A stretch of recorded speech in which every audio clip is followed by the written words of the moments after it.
जय हिंद दोस्तों, स्वागत है आप सभी का हमारे यूट्यूब चैनल पर। और आज मैं आपको क्लास 10 का मोस्ट न्यूलियर क्वेश्चन बताने जा रहा हूँ जो आपके एग्जाम में 2 मार्क्स का पूछा ही जाता है। तो जैसा कि आप बोर्ड पे देख सकते हैं कि यहाँ लिखा गया है 1.8 को P/Q के रूप में व्यक्त करें। अर्थात कहने का मतलब हुआ, आप यहाँ देख सकते हैं कि 1 पॉइंट क्या है 8 और 8 को जो है इसको बुलाता है रेखनी, यानी इस संख्या को जो आपको P/Q के रूप में व्यक्त करना। तो सबसे पहले इसको हम लोग ऑब्जेक्टिव बनाते हैं कि इसका अगर ऑब्जेक्टिव आपको दे दे, इतना दे दे, कहे कि निम्न में से कौन इसका मान है, तो कैसे बनाए। तो सबसे पहले आपको संख्या दिया रहेगा 1.8 पे रेखनी। आपको करना क्या है, सबसे पहले पूरे संख्या को लिख लेना है। पूरे संख्या को लिख लिए, अब क्या करना है, जिस संख्या पे रेकरिंग नहीं है उतना क्या कर देना है, माइनस कर देना है। उसके बाद बट्टा कर देना है और देखना है कि कितने संख्या पे रेकरिंग है। जितने संख्या पे रेकरिंग रहेगा उतना 9 देना है। एक संख्या पे रेकरिंग है तो 1 9 दिए। अगर 2 संख्या पे रहता तो 9 देते। अब उसके बाद क्या करना है, आगे 18 में से 1 गया, कितना हो गया 17 और बट्टे में 9। इस तरह से आपका ये ऑब्जेक्टिव के टाइप्स का ये ऑप्शन हो गया। ऑप्शन ट्रायल दिया रहेगा, आपको इस तरह से ऑब्जेक्टिव क्वेश्चन में बनाना जल्दी में।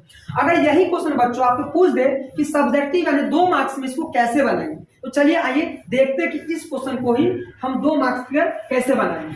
तो चलिए शुरू करते हैं। तो सबसे पहले करना क्या है, सबसे पहले संख्या को मानना है। क्या माना कि x बराबर 1.888 इस तरह से मान लेना आपको। अब यहाँ पे देख रहे हैं कि 1 पॉइंट यानी दशमलव के बाद क्या है 888 यानी बहुत सारा 8 है। मतलब इसलिए 8 ही है यहाँ पे क्योंकि आप देख सकते हैं कि 8 पे क्या रेकरिंग है, जितना संख्या पे रेकरिंग है वो संख्या बार बार आती है यानी पुनरावृत्ति करती है। इसको आप क्या करना है, समीकरण 1 मान लेना। समीकरण 1 मान लेना। उसके बाद अगला स्टेप जो है करना क्या है, तो वो दोनों तरफ 10 से गुना करने पर, दोनों तरफ 10 से गुना करने पर। अब यहाँ पे आप समझ सकते हैं कि हम 10 से क्यों गुना किए, क्योंकि आप देख सकते हैं इस संख्या पे अगर दशमलव उड़ाएंगे तो कितना आ जाएगा, 10 आ जाएगा बटे में, इसलिए दोनों तरफ 10 से गुना करने पर। तो चलिए आइए इसको दोनों तरफ से 10 से गुना करते हैं। तो सबसे पहले आप देख रहे हैं इस बीच में बराबर है, अब बराबर की इस साइड x है, इसको हम क्या करेंगे 10 गुने x लिखेंगे और ये बराबर देंगे।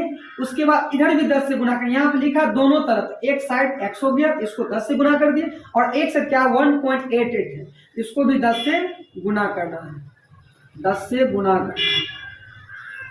इस तरह से बहुत सारा 8 है। अब गुना कैसे करेंगे, तो 10 को x से गुना करके कितना हो जाएगा 10x। उसके बाद अब यहाँ पे देख सकते हैं कि 1 पे कितना जीरो है, 1 जीरो है और आपको गुना करना इतना संख्या से। तो करना क्या है, यहाँ पे यदि यहाँ पे 1 जीरो है तो यह दशमलव कहाँ चला जाएगा, 1 अंक आगे चला जाएगा। अगर यही 2 जीरो रहता तो दशमलव कितने अंक के बाद, 2 अंक के बाद आता। अगर 3 जीरो रहता दशमलव 3 अंक के बाद आता। तो 1 जीरो है तो दशमलव 1 अंक के बाद चला जाएगा, तो यानी कितना हो जाएगा ये 18.888। इस तरह से इसको समीकरण हम लोग बड़े वाले समीकरण में से छोटे वाले को माइनस कर लेना, अर्थात समीकरण 2 में से समीकरण 1 को माइनस करना। तो यहाँ पे हम लोग लिखेंगे समीकरण 2 घटे समीकरण 1, इस तरह से लिख देना है।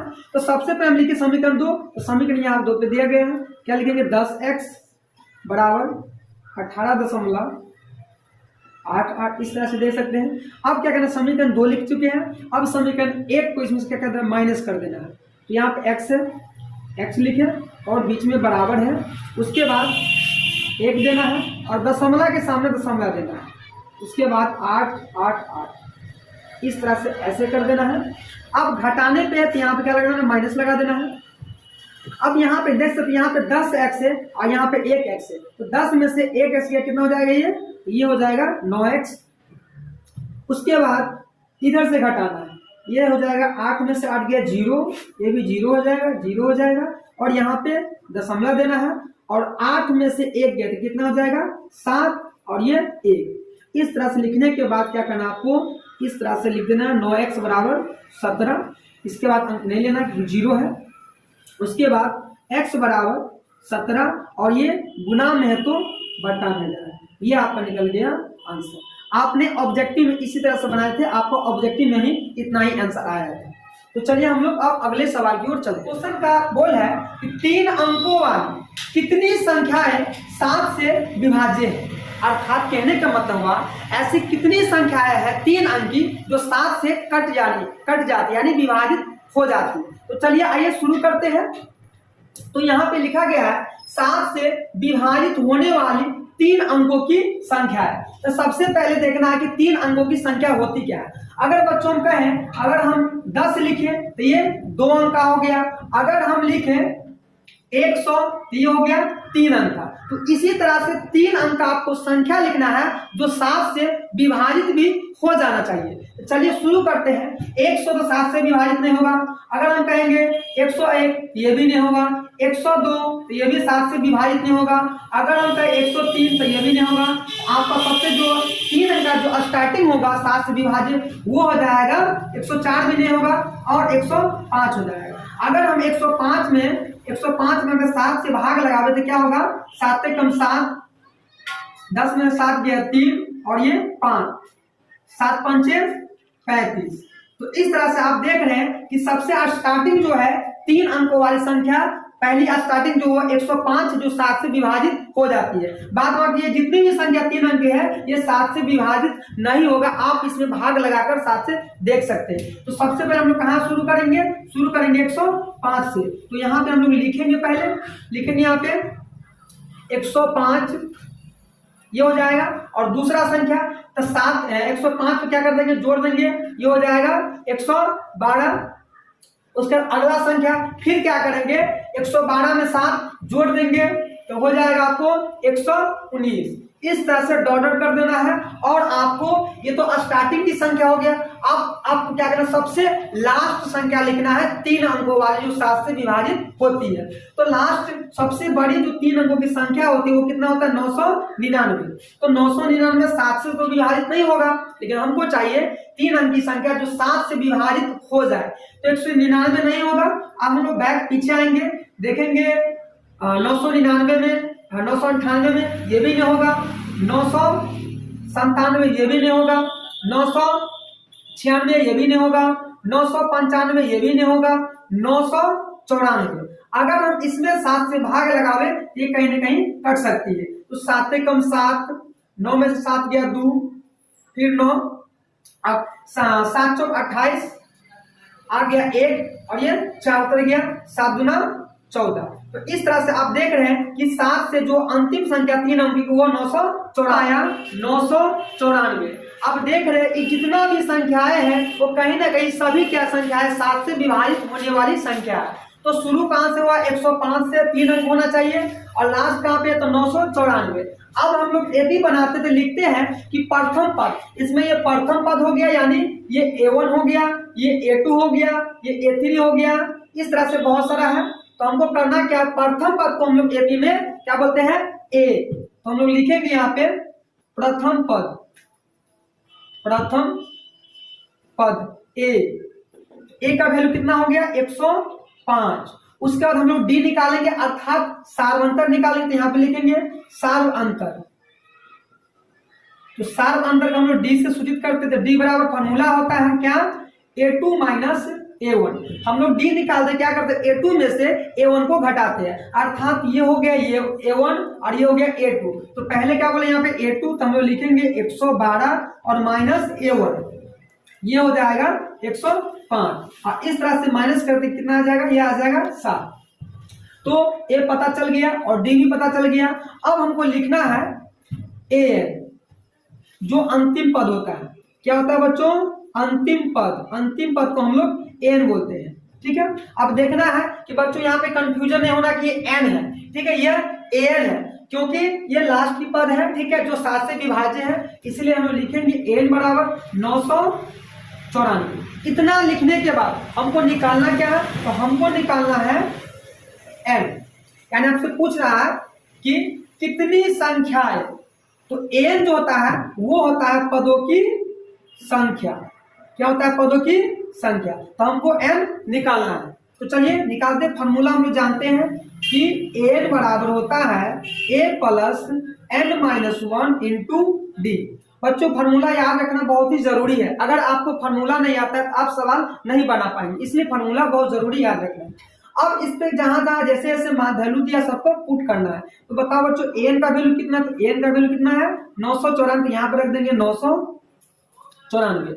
उसका ए का वैल्यू कितना दिया है? ए का वैल्यू 105, तो यहाँ पे रखेंगे 105 प्लस एन का वैल्यू नहीं दिया, एन का निकालना है तो इसको ऐसे छोड़ देना है n माइनस 1। डी का वैल्यू दिया है, कितना दिया डी का वैल्यू? तो वो दिया है 7, तो यहाँ पे रख देंगे 7। आगे क्या प्रोसेस है? अगला प्रोसेस 994 इसको लिख देना और इस संख्या को इस साइड ले आना है। तो इसका कास्ट है, ये इधर आ जाए प्लस में है, इधर आ गया तो माइनस में हो गया 105। ठीक है, उसके बाद ये गुना में है तो क्या चीज में आ जाएगा? ये आ जाएगा बट्टा में। उधर क्या बच गया? उधर बच गया n माइनस 1। इस तरह से अब क्या करना हमको? इतना में से इतना माइनस कर देना है। तो यहाँ पर 4 है, हम साइड में भी कहीं पे माइनस कर सकते हैं। यहाँ पे लिख देंगे 994 और यहाँ पे लिख देंगे 105। 4 में से 5 नहीं जाना, नहीं जाएगा तो एक इससे लेंगे। 14 में से 5 गया तो हो गया 9 और ये कितना हो गया? 8 और ये हो गया 8 में 9 में से 1 गया तो ये हो गया 8, अर्थात 889। तो यहाँ पे लिखना हमको 889 और बट्टे में 7। आगे क्या इधर? n minus 1। अब देखना है कि 889 7 से विभाजित है, इसको भाग लगा देंगे 7 से इसमें। चलिए भाग लगाते हैं। 7 से कम 7, 1 आ गया, 7 दूना 14, 8 में से 4 गया, 4 हो गया कैंसिल और ये 9, 7 सत्ते 7 वन कट जाएगा, कितना आ गया? 127। तो हम लोग लिखेंगे यहाँ पे इतना में इतना से भाग लगाए 7 से, आ गया ये 127। और ये देख रहे हैं ये एक जो है माइनस में इधर आएगा तो हो जाएगा प्लस में, तो इधर क्या बच जाएगा? इधर n बच जाएगा, अर्थात इसको हम लिख सकते हैं कि n बराबर आ गया 127 अब प्लस 1 कितना हो जाएगा? 128। इस प्रकार से n का वैल्यू आया 128, अर्थात इसको हम लास्ट में लिखेंगे। अगर आप नहीं लिखते हैं तो नंबर कटने का ज्यादा चांसेस रहती है, इसलिए इसको लिख देंगे। अतः लिखेंगे यहाँ पे 7 से विभाजित, अतः 7 से विभाजित होने वाली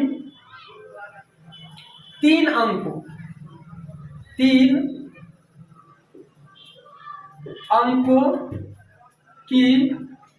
संख्या कितना है? 128। इस प्रकार से आप ये क्वेश्चन को सॉल्व कर सकते हैं।